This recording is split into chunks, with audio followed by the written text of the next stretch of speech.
in life invest አታረግበት የምታገኘው ነገር የለም። lazy people aren't lazy no, that's your natural energy was scarce before ምግብ ሰውነትህ ኤነርጂ ኮንሰርቭ ማድረግ ነው። የማያስፈልግ ኤፈርት እንድታረግ አይፈልግም። እንዴት ነው አይምሮዬን ሳላት ነካም አልፈው? እንዴት ነው በሰላም የምተኛው? እኔ አሁን ኢሞሽኖቼን fully control ማድረግ እችላለሁ in any situation. Don't put all your eggs in one basket.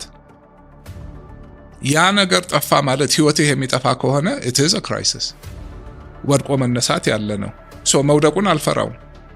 ለመፍታት ሞክራለሁ፣ እነሳለሁ። አሁን ያናውቀዋለን። ኢሞሽናችን የሚመጣበት አንድ የብሬናችን ፓርት አለች። ትልቅ ከሆነ እሱ ፓርት በጣም ኢሞሽናል ነው፣ ወደድክም ጠላህ። አንዳንድ ሰው ሮዝ ከለርድ ግላስስ ይሉታል ፈረንጆች። በቃ ኢዝ ኦፕቲሚስት፣ ሁሉ ነገር አሪፍ ነው የሚመስል። ትልቁ ፈተና መመኘቱ ሳይሆን ወስኖ ዲስፕሊኑን ገዝቶ መደረግ ያለበትን ማድረግ። ኤቭሪዴይ ማይ ሩቲን ምን ሰው ሀብታም ለመሆን 24 ሰዓት ይሰራል፣ ወንጀል ይሰራል፣ ይሰደዳል። ምን ይላል? ለምን? ገንዘብን ቦታ ስለሰጠው። ድሮ የፕሪሚቲቭ ሶፍትዌርህን አንተ አፕግሬድ ማድረግ አለብህ። ይሄ ሰፊ ብዙ ነገር የሚያካትት ነገር ነው። ፊዚካል ዳይሜንሽን አለው፣ ሳይኮሎጂካል ዳይሜንሽን አለው፣ ጀስት ሜንታል ሶፍትዌር፣ ማይንድሴት፣ ሁሉ ነገር ይካተታል። So we're really talking about the brain. So crisis ማለት ምንድን ነው? ለኛ crisis ማለት አንድ አደጋ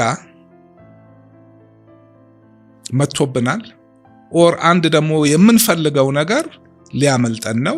በጣም ትልቅ ቦታ ሰጥተነዋል። ስለዚህ ያስጨንቀናል። So perspective እኔ አሁን በሂደት በቃ አሁን ለምንም ነገር ያለኝ አመለካከት ከልኮ የሚያልፍ ነገር የለም። አየሁት። የኔ ኃላፊነት አንደኛ ነገሮችን መረዳት። ያልተረዳኸውን ነገር ትክክለኛ መፍትሄ መስጠት አትችልም። ያ ማለት ከዛ ቦታ ራስህን ማውጣት አለብህ። you have to see the forest. ጫካ ውስጥ ዛፍ እያየህ ምን ውስጥ እንዳለ ያ ፐርስፔክቲቭ ይሰጥሃል ሁሌ። ለኔ ለቢዝነስ ሳይሆን ህይወቴ በአጠቃላይ እንደዛ ስለማየው በቃ ይሄ ክራይሲስ መጥቷል።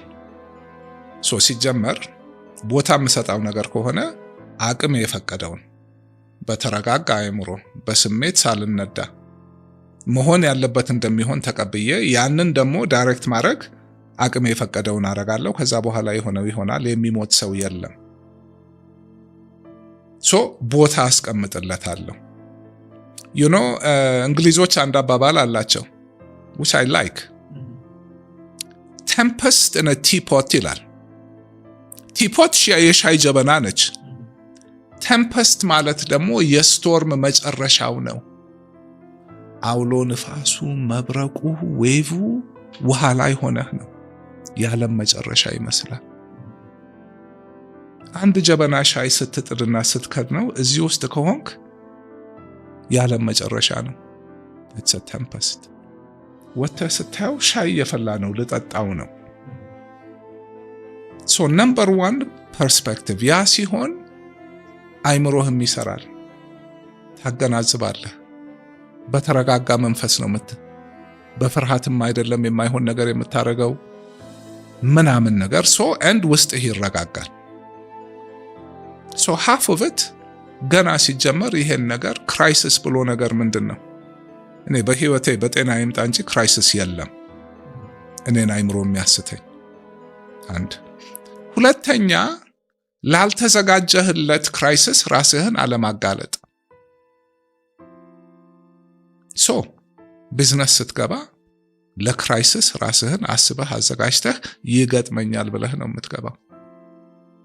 በምትገባበት ስራ ደግሞ ምን አይነት ክራይሲስ ሊሆን እንደሚችል ቀድመ ግን የማታውቀው ይመጣል። ግን ትልቁ ነገር አንደኛ ሁሉን ነገር don't put all your eggs in one basket። ያ ነገር ጠፋ ማለት ህይወትህ የሚጠፋ ከሆነ it is a crisis። ቢቻል ራስህን እንደዛ አይነት ሁኔታ ውስጥ አንድ ነገር ከታመምክ በኋላ ከመታከም ላለመታመም መጠንቀቅ፣ ክራይሲስ ላለመግባት ክራይሲስ ሲቹዌሽኖች ከየት ሊመጡ ይችላሉ? ለዚህ ነገር ዝግጁ ነኝ፣ ፈቃደኛ ነኝ። ሶ ፕሪቨንሽን an ounce is worth, a pound. ኪውር ፍለጋ ከመሄድ ሶ መጀመሪያው እሱ ነው። በእኛም አባባል አለ፣ ስትገባ ተጠንቀቅ፣ ስትወጣ መውጣት እንድትችል። ሶ ቀድሞ ነው የሚጀምረው። ሶ እኔ ስገባባቸው ያልጠበቅኳቸው ግን አሁን የምገባባቸው ነገሮች ሁሉ የሆነ ቻሌንጅ ክራይሲስ እንደሚኖር አውቃለሁ። ግን አም ሬዲ አንድ አንደርስታንዲንግ ይሄ ነገር ሊመጣ እንደሚችል፣ ሲመጣ ደግሞ ነገሩ ምንድነው? ስሩ ምንድነው? መፍትሄው ምንድነው? ከላይ ሳይሆን ከስር። ይሄን ማድረግ ይቻላል ወይ? እንዴት ነው? ከማጋር ነው? ምንድነው? ያለሁበትን ቦታ ግንዛቤ ማወቅ፣ ያሉትን አማራጭ ማወቅ መቻል ምናምንና the more አሁን ክራይሲስ ማኔጅመንት አቅሜ ከበፊቱ እውቀቱም ልምዱም ምኑም አለ። ደግሞ አንዱን ስታልፍ ብዙ ተመሳሳይ ነገሮች አሉ፣ ትለምደዋለህ፣ ስሜቱም አይኖርህም ምናምን ነገርና the other thing is to think ቅድም እንዳልኩህ ጫካውን ማየት እንድ ደግሞ ሲስተሚክ የሆነ ቲንኪንግ ምንም ለብቻው ቁጭ ያለ ይሄ ችግር ለብቻው አይደለም። it's part of something። ይሄን ምንድነው ኮዝ ያደረገው? በቃ it's like መረጃ መኖር አለበት፣ ግንዛቤ መኖር አለበት፣ ከዛ ክሊር ቲንኪንግ መኖር አለበት። ከዛ መፍትሄው እጅህ ላይ ካለ አለ፣ ከሌለ ማፈላለግ አለ፣ ከሌለ ደግሞ ሎስ ሚኒማይዜሽን አለ። ከዛ ደግሞ በቃ ከጥቅም ውጭ ከሆነ በቃ ቀብሮ መቀጠል ነው፣ ወድቆ መነሳት ያለ ነው። ሶ መውደቁን አልፈራውም፣ ለመፍታት ሞክራለሁ፣ እነሳለሁ። ህይወቴን በሙሉ አንድ ነገር ላይ አላንጠለጥልም። ክራይሲስ ይመጣል። ትልቁ ነገር ግን ኦኬ at the end of the day ሁሉ እንዳለ ሆኖ እንዴት ነው አይምሮዬን ሳላስነካም አልፈው? እንዴት ነው በሰላም የምተኛው? እንደ ስራ ሰራለሁ ብሎ ሰው ማበድ አለበት እንዴ? ስራ ተበላሸ ብሎ ሰው ራሱን ይገላል። ያ ደግሞ እኔ አሁን እስካሁን በቃ የምናወራው ስለ ቢዝነስ ነው፣ አጀንዳችን እሱ ስለሆነ ያ ሁሉ ምንም ትርጉም የለውም። ትልቁ ትርጉም የኛ ማንነት የአካላዊና አይምሮዊ ብቃት፣ ስትሬስ ሃንድል የማድረግ ስትሬስ እንዴት እንደምትቆጣጠር፣ ፊየር ኢሞሽንህን ራስህን መግዛት ማለት ያ ራሱን የቻለ ረጅም ጉዞ ነው። ግን ልክ አሁን አንድ ትምህርት ተምረህ ተግባራዊ እንደምታረገው ጂምናስቲክስ መማር ብትፈልግ ጊዜ ይፈጃል፣ ትሰለጥና ከዛ አሪፍ አየር ላይ መገለባበጥ ጀምራለህ። ራስን መግዛት እንደዛው ነው። በሰውነትህ አይምሮህን ሰውነትህን ምናምን አንድ ሲስተም ነው። እኔ አሁን ኢሞሽኖችን ፉሊ ኮንትሮል ማድረግ እችላለሁ in any situation።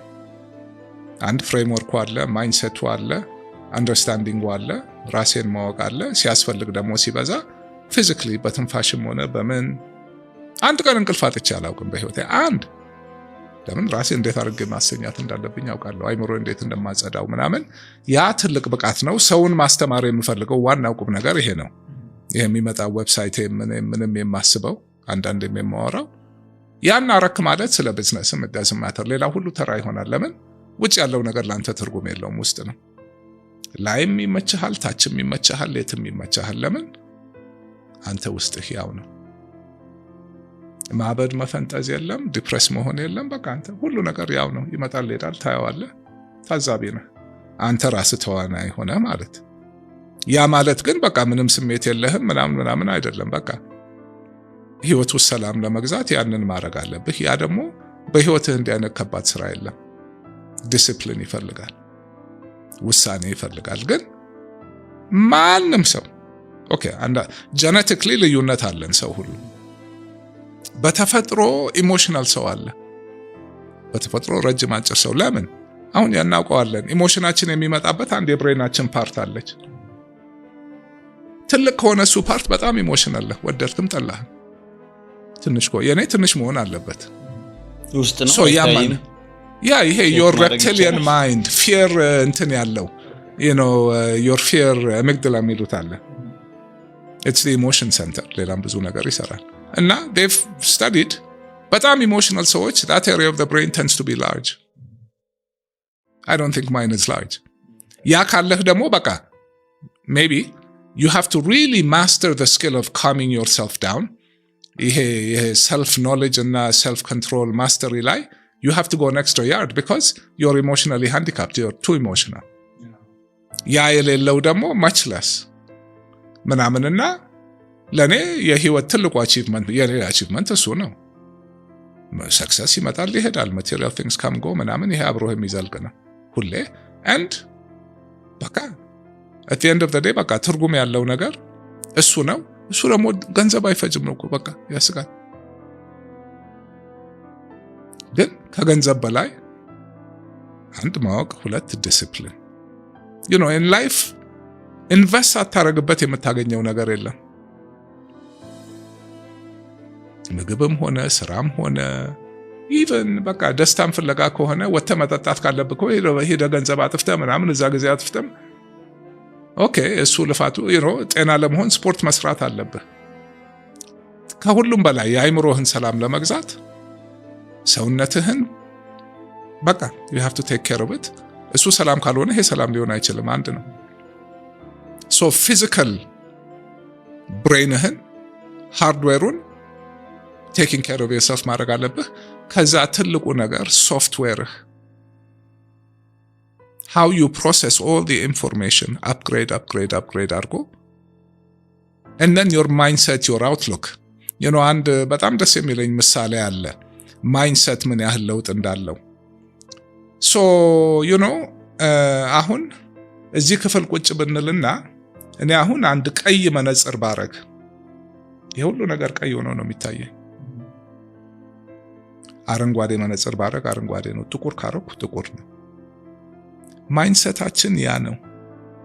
የምናየው የምንሰማው ነገር ሁሉ አንዳንድ ሰው ሮዝ ከለርድ ግላስስ ይሉታል ፈረንጆች። በቃ ኢዝ ኦፕቲሚስት፣ ሁሉ ነገር አሪፍ ነው የሚመስል። ሌላ ደግሞ ይሄ ልም ያለ ጥቁር መነጽር ያደርጋል። ይሄንን ሮዝ ከለርድ ግላስስ ያደረገ ሰውዬ ክራይሲስ ውስጥ ሁሌ ሆፕ አለው። ነገ እንዲያርገ ተነጎዳ እንዲያርገ እንቅልፍ አያጣም። ያኛው ሰውዬ በደህና ሰላም ሁሉ ቤቱ ቁጭ ብሎ ሁሉ ነገር ተሟልቶ ኧረ በስመ አብ ይሄ ቤት ሊፈርስ ነው የማታ ያንን መገንባት very very important። ያ ማለት በቃ ህይወት ሁሉ የምታየው እኔ ሁሉ ነገር እስር ቤት ገብቼ ለምንድን ነው ተወዘን አድቨንቸር እንዴ አጣጥሜው በቃ በሮዝ ከለር ነው እንዴ አሪፍ ሰዎች አሉ እዚህ እንዴ ምንድን ነው ሶሻል ላይፉ of course ምርመራ አለ ምን አለ ማታ የምታየው በቃ በጣም ደስ የማይሉ ነገሮች አሉ። ግን እነሱን አላያቸውም እኔ። ሌላ ደግሞ እዛ ገብቶ ራሱን መግደል የሚፈልግ አለ፣ የሚገልም አለ። ከዚህ በላይ እንግዲህ ምን አለ? ህይወትን ያለ አይደለ ሪሊ ማኔጅ ማድረግ። ለእኔ ህይወት ውስጥ ትልቁ ጥበብ ይሄ ነው። ራስን ማወቅ፣ ራስን መግዛት፣ በውጭ አለመነዳት። ትልቁ አንዱ የሚጎዳን ነገር በቃ we're social animals, social standing, social perception ያሳብደናል። ቦታው ቁጭ ዝም ብሎ ፌክ ሶፍት ይሄ የድሮ የፕሪሚቲቭ ሶፍትዌርህን አንተ አፕግሬድ ማድረግ አለብህ። ለዚህ ዓለም አይሰራም። የት አለ እሱን ሶፍትዌር? በትምህርት ነው። አሁን የማወራቸው ነገሮች ሁሉ አለ እና ላይክ በጣም ዲቴል ነገሮች አሉ። ኧረ ብዙ ሰነድ ምን እንደ በቃ ትንሽ አውርቼዋለሁ ፐብሊክ ከዚህ በፊት። ግን በደንብ በሆነ መልኩ the beauty of online now is በቃ እኔ እዛ ቤቴ ቁጭ ብዬ I can communicate with the world. the beauty የዚህ ዓለም በቃ literally እዚህ ቁጭ ብለን ከዓለም ጋር ኮሚዩኒኬት እያደረግን ነው አይደለም? በቃ I can do that ስዘጋጅና በቃ እንደቀጣይ ይሄ ነካ አድርገህ የምትተወው ነገር አይደለም። ማንም ሰው መማር ውሳኔው ካለ some natural handicap ከሌለ someone too emotional or something አላውቅም ሌላ ነገር the average person ትልቁ ፈተና መመኘቱ ሳይሆን ወስኖ ዲስፕሊኑን ገዝቶ መደረግ ያለበትን ማድረግ everyday my routine my men ሁሌ ጭንቅላትን መስል ስፖርት ነው የሚገነባው አይደለም። ኖሌጅ አለ መገንባት አለበት። ሶፍትዌሩን አፕዴት ማድረግ አለብህ። ዳታ መክተት አለብህ። በጣም ብዙ ዳታ አለ። ያ ስራ ነው፣ ዝም ብሎ አይመጣም። ሰው ሀብታም ለመሆን 24 ሰዓት ይሰራል፣ ወንጀል ይሰራል፣ ይሰደዳል። ምን ይላል? ለምን? ገንዘብን ቦታ ስለሰጠው እኮ። ቁጭ ለቤት በቃ ምንም እንደዛም አይጠይቅም፣ ግን ኤፈርት ይጠይቃል። በተፈጥሮኛ ኤነርጂ ኮንሰርቭ የማድረግ ኔቸራችን እሱ ነው። ሌዚ ፒፕል አርንት ሌዚ ኖ that's your natural energy was scarce before። ምግብ ሰውነትህ ኤነርጂ ኮንሰርቭ ማድረግ ነው። የማያስፈልግ ኤፈርት እንድታደርግ አይፈልግም። ያንን ተረተህ በቃ ይሄ ነገር ኢምፖርታንት እንደሆነ ካመንክበት ከወሰንክ ጊዜ ይፈጃል፣ ትሬኒንግ ይፈልጋል። ከዛ በኋላ ግን በቃ ታረገዋለህ እና ህይወት ውስጥ ከዚህ የበለጠ ነገር የለም።